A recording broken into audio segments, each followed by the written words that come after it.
Hello बच्चों, आज हम पढ़ने वाले हैं एक्सरसाइज 1.3 का क्वेश्चन नंबर 3। पहले हम उसका फर्स्ट पार्ट देखते हैं। क्वेश्चन नंबर 3 है, सिद्ध कीजिए कि निम्न संख्याएं अपरिमेय हैं, जिसमें पहली संख्या दी है 1/√2। तो 1/√2 एक अपरिमेय संख्या, इर्रेशनल नंबर है। इसे हम कंट्राडिक्शन मेथड के द्वारा सिद्ध करेंगे, यानी उल्टा मान के चलेंगे। हमें इसे अपरिमेय बताना है तो हम इसे परिमेय मानकर चलेंगे।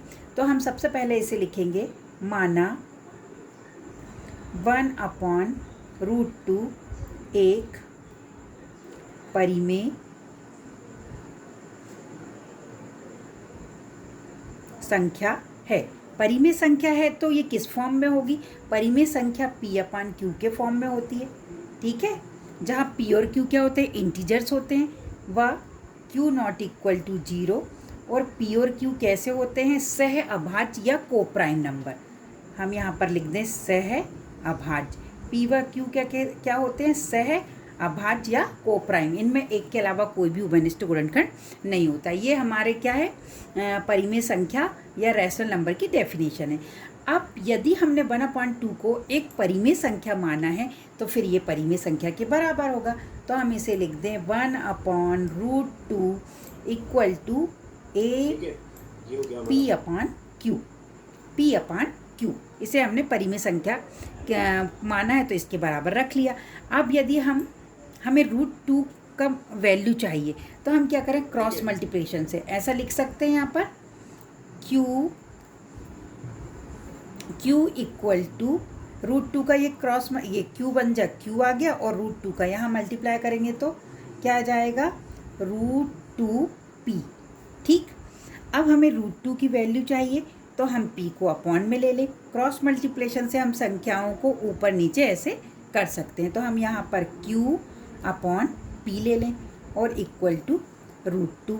अब Q/P या P/Q ये क्या है?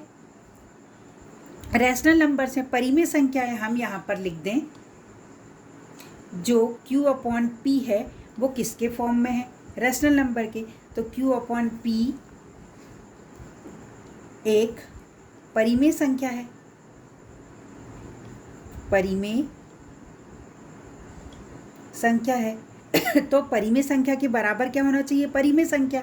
तो फिर इसलिए √2 भी क्या होना चाहिए? √2 भी एक क्या होना चाहिए? एक परिमेय संख्या होना चाहिए। परिमेय संख्या होगी। √2 भी एक परिमेय संख्या होगी। पर हमने प्रमेय 1.4 जो आपकी बुक में दी हुई है उसमें हमने सिद्ध किया है कि √2 तो एक अपरिमेय संख्या। ये एक विरोधाभास उत्पन्न हो गया, कंट्राडिक्शन हो गया। तो जो √2 एक हमने परिमेय संख्या माना, ये क्या हो गया? विरोध कर रहा है इस बात का कि √2 एक अपरिमेय संख्या है। तो ये हमारी गलत कल्पना के कारण हुआ है। हम यहाँ पर लिखेंगे यह एक विरोधाभास है। यह एक विरोधाभास है। कैसा विरोधाभास है? जो इस कथन का विरोध कर रहा है कि √2 एक अपरिमेय संख्या है। ये परिमेय बता रहा है ना? तो इस बात का विरोध कर रहा है कि √2 एक अपरिमेय संख्या है। यह एक विरोधाभास है जो गलत कल्पना के कारण हुआ। जो गलत कल्पना के कारण हुआ अथा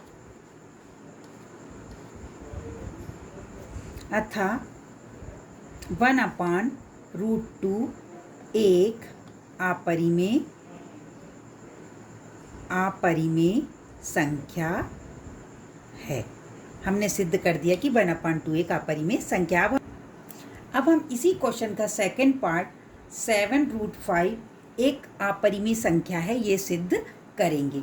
हमें सिद्ध करना है 7 × √5 क्या है? एक अपरिमेय संख्या। फिर हम इसको विरोधाभास के द्वारा सिद्ध करेंगे। तो हम इसे मान लें। विरोधाभास का मतलब होता है कि जो दिया उससे उल्टा मान के चलो। इसे हमें परिमेय बताना है तो हम इसको उल्टा मानेंगे। माना 7√5 एक परिमेय संख्या है। हमने मान लिया ये हमें अपरिमेय दी है, हम इसे क्या मान लें कि 7√5 एक परिमेय संख्या है। अब परिमेय संख्या है तो ये परिमेय संख्या की फॉर्म में होगी, तो हम लिख दें 7√5 किसके बराबर होगा, P/Q के। P/Q के होगा, जहाँ Q नॉट इक्वल टू 0 और P और Q क्या है, सहअभाज्य या कोप्राइम नंबर हैं, सहअभाज्य हैं। ठीक है, जहाँ P और Q कैसे नंबर्स हैं, कोप्राइम यानी सहअभाज्य। सहअभाज्य का मतलब होता है ऐसे नंबर जिनमें 1 के अलावा कोई भी उभयनिष्ठ गुणनखंड ना हो। अब हम इसे सॉल्व करें तो हम जो मल्टीप्लाई में जो नंबर होता है उसे अपॉन में ला सकते हैं क्रॉस मल्टीप्लिकेशन मेथड से। तो हम इसे लिखें √5, इसको हमने यहीं लिखा, इक्वल टू P/7Q। अब देखिए जो इस साइड का राइट हैंड साइड P/Q था, क्या है, एक परिमेय संख्या है। तो परिमेय संख्या में किसी भी नंबर से भाग देने पर, गुणा करने पर जो प्राप्त होता है वो भी एक परिमेय होता है।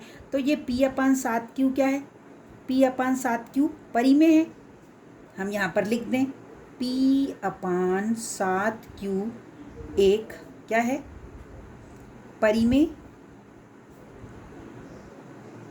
संख्या है। P/7Q परिमेय संख्या है तो परिमेय के बराबर में परिमेय ही होगा। तो √5 भी एक परिमेय संख्या होगी, √5 भी एक परिमेय संख्या होगी। पर ये इस बात का विरोध कर रहा है, हम पूर्व में √5 को अपरिमेय सिद्ध कर चुके हैं। √5 को हम पूर्व में पहले √5 को हम अपरिमेय सिद्ध कर चुके, तो ये इस कथन का विरोध उत्पन्न कर रहा है। तो हम यहाँ पर लिख दें यह एक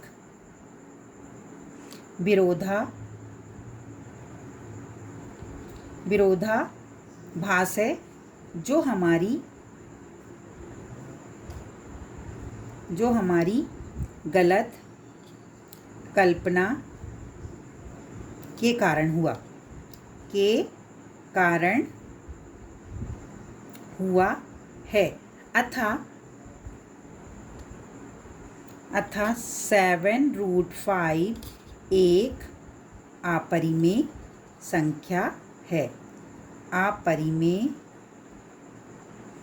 अपरिमेय संख्या है। हमने सिद्ध किया कि 7√5 एक अपरिमेय संख्या है। तो इस प्रकार हमने क्वेश्चन नंबर 3 के दोनों पार्ट्स हल किए हैं। धन्यवाद बच्चों।